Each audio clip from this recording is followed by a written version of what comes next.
ബംഗാൾ മുൻ മുഖ്യമന്ത്രി മമതാ ബാനർജിക്ക് വീടിന് പുറത്തിറങ്ങാൻ പറ്റാത്ത സാഹചര്യമാണ് നിലവിൽ നിലനിൽക്കുന്നത് എന്നുള്ളതിനെ സംബന്ധിക്കുന്ന വിവരങ്ങളാണ് ബംഗാളിൽ നിന്ന് പുറത്തു വരുന്നത്.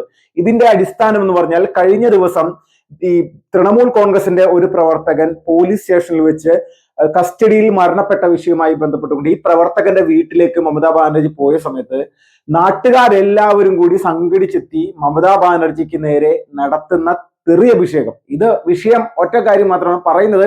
കള്ളി കള്ളി കള്ളന്മാരുടെ രാജ്ഞി എന്നുള്ള രീതിയിലേക്കാണ് പറയുന്നത്, അല്ലെങ്കിൽ അക്രമകാരികളുടെ രാജ്ഞി എന്നുള്ള രീതിയിലാണ് മമതാ ബാനർജിയെ ജനക്കൂട്ടം അഭിസംബോധന ചെയ്തുകൊണ്ട് മുന്നോട്ട് വന്നുകൊണ്ടിരിക്കുക. ബാക്കി ഞാൻ പറയേണ്ട ആവശ്യമില്ല മറ്റെന്തെല്ലാം വിളിക്കുമെന്നുള്ളത്. കാരണം ബംഗാളിലെ ജനങ്ങളെ സംബന്ധിച്ച് അവർ കഴിഞ്ഞ ഏകദേശം ഒരു 10-15 വർഷ കാലയളവിൽ ഈ മമതാ ബാനർജി എന്ന് പറയുന്ന ഒരു രാഷ്ട്രീയ നേതാവിന്റെ കീഴിൽ നിന്നുകൊണ്ട് വലിയ രീതിയിലുള്ള ദുരന്തമാണ് ബംഗാളിലെ ജനങ്ങൾ അനുഭവിച്ചത്.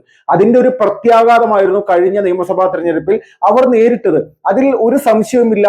ഇന്ത്യയിൽ ഏറ്റവും പിന്നോക്കാവസ്ഥ നിൽക്കുന്ന ഒരു സംസ്ഥാനമായിട്ട് ബംഗാളിനെ മാറ്റിയെടുക്കുന്നതിൽ കമ്മ്യൂണിസ്റ്റുകാർക്കൊപ്പം തന്നെ ഈ തൃണമൂൽ കോൺഗ്രസിന്റെ നേതാവായിട്ടുള്ള മമതാ ബാനർജിക്കും അതിൽ വലിയ രീതിയിലുള്ള പങ്ക് കൃത്യമായിട്ടുള്ളതായിട്ട് നമുക്ക് മനസ്സിലാക്കാം. അപ്പോൾ ഈ പറയുന്ന മമതാ ബാനർജി കാറിൽ അവിടെ എത്തുന്ന സമയത്ത് സുരക്ഷാ ഉദ്യോഗസ്ഥരെ പോലും മറികടന്നുകൊണ്ട് നാട്ടുകാർ പൂർണ്ണമായിട്ടും അവരുടെ വാഹനത്തിൽ പൂർണ്ണമായിട്ടും ചെളികൾ പുരട്ടിക്കൊണ്ട് പ്രതിഷേധിക്കുകയായിരുന്നു. പക്ഷെ ഇതിനുശേഷം മമതാ ബാനർജി പുറത്തേക്ക് വന്നിട്ട് പറയുന്നത് തന്നെ കൊല്ലാൻ നോക്കി എന്നുള്ള രീതിയിലായിരുന്നു. ഇത് BJP ആസൂത്രണം ചെയ്തിട്ടുള്ള ഒരു പരിപാടിയാണെന്നാണ്. പക്ഷെ BJPയുടെ സംസ്ഥാന അധ്യക്ഷൻ ഇതിനെ പൂർണ്ണമായിട്ട് എതിർക്കുകയും ഇതുപോലുള്ള കാര്യങ്ങളോട് BJPക്ക് എതിർപ്പാണുള്ളതെന്നും ജനങ്ങൾ നിങ്ങൾക്കെതിരെ എന്തെങ്കിലും ചെയ്യുന്നുണ്ടെങ്കിൽ അത് തൃണമൂൽ കോൺഗ്രസും ജനങ്ങളും തമ്മിലുള്ള വിഷയമാണ്, അത് BJP അതിൽ ഉൾപ്പെടുത്തേണ്ട ആവശ്യമില്ല എന്നുള്ള രീതിയിലേക്കൊരു വ്യക്തമായിട്ടുള്ള മറുപടി കൂടി BJPയുടെ ഭാഗത്തുണ്ടായിരിക്കണം. അപ്പൊ നമ്മളെല്ലാവരും മനസ്സിലാക്കുക, തൃണമൂൽ കോൺഗ്രസ് എന്ന് പറയുന്ന രാഷ്ട്രീയ പ്രസ്ഥാനത്തിന്റെ ഓരോ നേതാക്കന്മാർക്കും ബംഗാളിന്റെ തെരുവോരങ്ങളിൽ ഇറങ്ങി നടക്കാൻ പറ്റാത്ത തരത്തിലേക്കുള്ള സാഹചര്യം ഉണ്ടായിരിക്കുന്നത്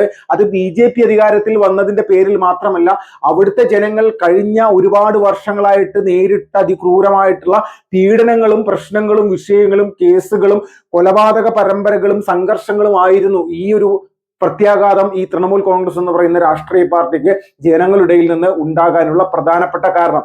ഇതിന് ഉപരിയായിട്ട് നമ്മൾക്കറിയാം, ദുർഗാ പൂജയുമായി ബന്ധപ്പെട്ടുകൊണ്ട് ചരിത്രത്തിൽ ഇന്നോളം വരെ സ്വാതന്ത്ര്യ സമര പോരാട്ട സമയങ്ങളിൽ പോലും ഇല്ലാത്ത രീതിയിലുള്ള ആക്രമണ പരമ്പരകളാണ് കഴിഞ്ഞ കുറെ നാളുകളായിട്ട് പ്രത്യേകിച്ച് ഈ ജിഹാദികളുടെ ഭാഗത്ത് നിന്ന് ഈ ബംഗാളിലെ പല പ്രദേശങ്ങളിലും ഉണ്ടായത്. നമ്മൾക്കറിയാം, ബംഗ്ലാദേശ് എന്ന് പറയുന്ന ഒരു രാജ്യത്ത് നിന്ന് നിഷ്പ്രയാസം നമ്മുടെ രാജ്യത്തേക്ക് ബംഗാൾ വഴി ഇന്ത്യയിലെ പല സംസ്ഥാനങ്ങളിലേക്കും അവർക്ക് എത്താനും അവർക്കിവിടെ സുരക്ഷിതമായിട്ട് ജീവിക്കാൻ പറ്റുന്ന സാഹചര്യങ്ങൾ ഒരുക്കിയതിലും പ്രധാന പങ്ക് വഹിച്ചത് മമതാ ബാനർജി ആണെന്നുള്ളതിൽ തർക്കമില്ല.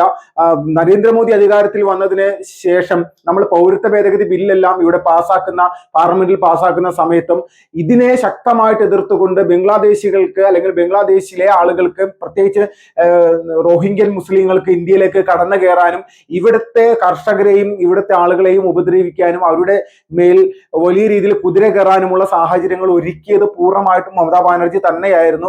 അതിന്റെ പ്രത്യാഘാതങ്ങൾ ജനങ്ങളുടെ ഇടയിൽ നിന്ന് വലിയ രീതിയിൽ ഇപ്പോൾ കിട്ടിക്കൊണ്ടിരിക്കുന്നു എന്നുള്ളത് തന്നെയാണ് യാഥാർത്ഥ്യം. എത്രത്തോളം വലിയ രീതിയിൽ നമ്മുടെ നാട്ടിൽ നമ്മുടെ ഇന്ത്യയുടെ എല്ലാ അഖണ്ഡതയും തകർത്ത് തരിപ്പണമാക്കാൻ പറ്റുന്ന തരത്തിലേക്ക് ബംഗാൾ എന്ന് പറയുന്ന ഒരു സംസ്ഥാനത്തെ പൂർണ്ണമായിട്ടും ഈ സുഡാപ്പികളുടെ ഭരണമാക്കി മാറ്റുന്ന ഒരു സിറ്റുവേഷനിലേക്ക് എങ്ങനെയായിരുന്നു ബംഗ്ലാദേശിലെ ജമാഅത്ത് ഇസ്ലാമിയുടെ ഭരണം, അതിന് സമാനമായിട്ടുള്ള രീതിയിലേക്കുള്ള ഭരണമായിരുന്നു ബംഗാളിൽ കഴിഞ്ഞ കുറെ നാളുകളായിട്ട് നടന്നത്.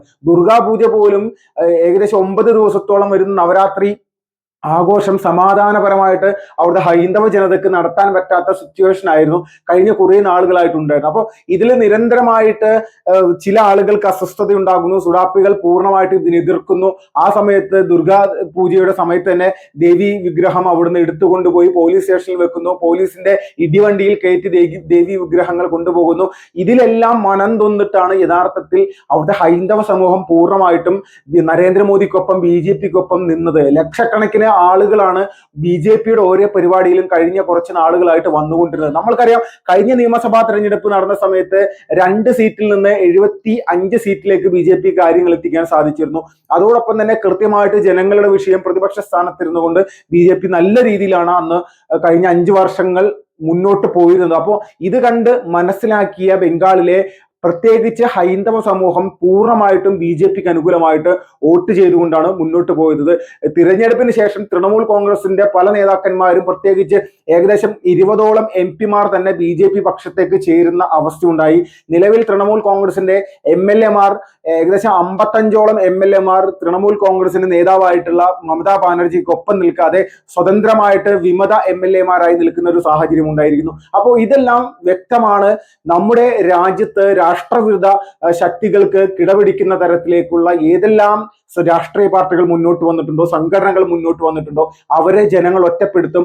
അവർക്ക് തെരുവിൽ ഇറങ്ങാൻ പറ്റാത്ത സാഹചര്യങ്ങൾ ഇവിടുത്തെ ജനങ്ങൾ ഉണ്ടാക്കിയെടുക്കും. അതിന് രാഷ്ട്രീയമോ മതമോ ഒന്നുമില്ലാത്ത അവസ്ഥയിലേക്ക് കാര്യങ്ങൾ മാറുകയാണ്. അപ്പോ ഇതാണ് ഇന്ന് പശ്ചിമ ബംഗാൾ എന്ന് പറയുന്ന സംസ്ഥാനത്ത് നടന്നുകൊണ്ടിരിക്കുന്നത്. നമ്മളൊന്ന് പരിശോധിച്ച് നോക്കണേ.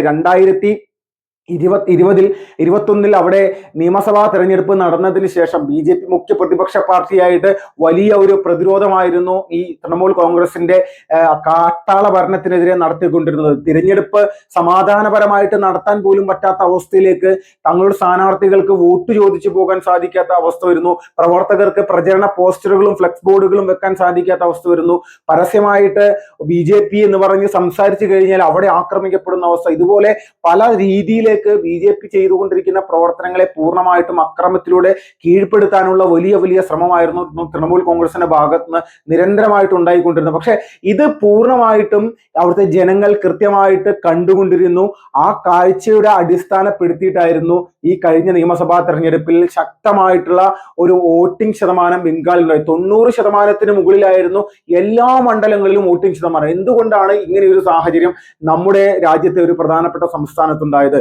ജനാധിപത്യത്തെ നിഷ്ഠൂരം വധിച്ചുകൊണ്ടിരുന്ന മമതാ ബാനർജി എന്ന് പറയുന്ന സ്ത്രീയുടെ ക്രൂരഭരണം, ഈ കാട്ടാള ഭരണത്തിന് ഇവിടെ ഒരു അന്ത്യം കുറിക്കണം. ഇത് അന്ത്യം കുറിച്ചില്ലെങ്കിൽ തങ്ങളുടെ അന്ത്യം അവർ കുറിക്കുമെന്നുള്ള അവസ്ഥ കൃത്യമായിട്ട് മനസ്സിലാക്കിയിട്ടാണ് അവിടുത്തെ സാധാരണക്കാരായിട്ടുള്ള ജനങ്ങൾ സംഘടിതമായിട്ട് ഏത് രാജ്യത്താണെങ്കിലും അല്ലെങ്കിൽ ഏത് സംസ്ഥാനത്താണെങ്കിലും ജോലി ചെയ്തിരുന്നെങ്കിൽ ആ ജോലി അവിടെ താൽക്കാലികമായി ഉപേക്ഷിച്ചുകൊണ്ട് കൃത്യമായിട്ട് ബംഗാളിലെ ഓരോ പോളിംഗ് ബൂത്തിലും വന്ന് വോട്ട് ചെയ്യാൻ അവിടുത്തെ ഓരോ പൗരന്മാരും തയ്യാറായതിന്റെ അടിസ്ഥാനപരമായിട്ടുള്ള കാരണം ഈ മമതാ ബാനർജി എന്ന് പറയുന്ന ഈ കാട്ടാള ഭരണം നടത്തിയിരുന്ന സ്ത്രീയുടെ ഈ നരനായാട്ട് തന്നെയായിരുന്നു. ഇതിനൊരു പ്രതിരോധം സൃഷ്ടിക്കാൻ വേണ്ടിയിട്ടായിരുന്നു ജനങ്ങൾ BJPക്കൊപ്പുന്നത്. BJP ആണെങ്കിൽ കേന്ദ്രത്തിന്റെ എല്ലാ സംവിധാനങ്ങളും ഉപയോഗിച്ചുകൊണ്ട്, പ്രത്യേകിച്ച് കേന്ദ്ര സർക്കാർ ചെയ്തത് എല്ലാ ബൂത്തുകൾക്കും ശക്തമായിട്ടുള്ള സുരക്ഷാ സംവിധാനങ്ങൾ ഒരുക്കിക്കൊണ്ട് വലിയ രീതിയിൽ തൃണമൂൽ ഗുണ്ടകളെ അടിച്ചമർത്തി അവിടെ ഇല്ലായ്മ ചെയ്യുന്ന രീതിയിലേക്ക് ഈ ഗുണ്ട ആക്ട് അല്ലെങ്കിൽ ഒരു ഗുണ്ട ആക്ട് തന്നെയാണ് അവിടെ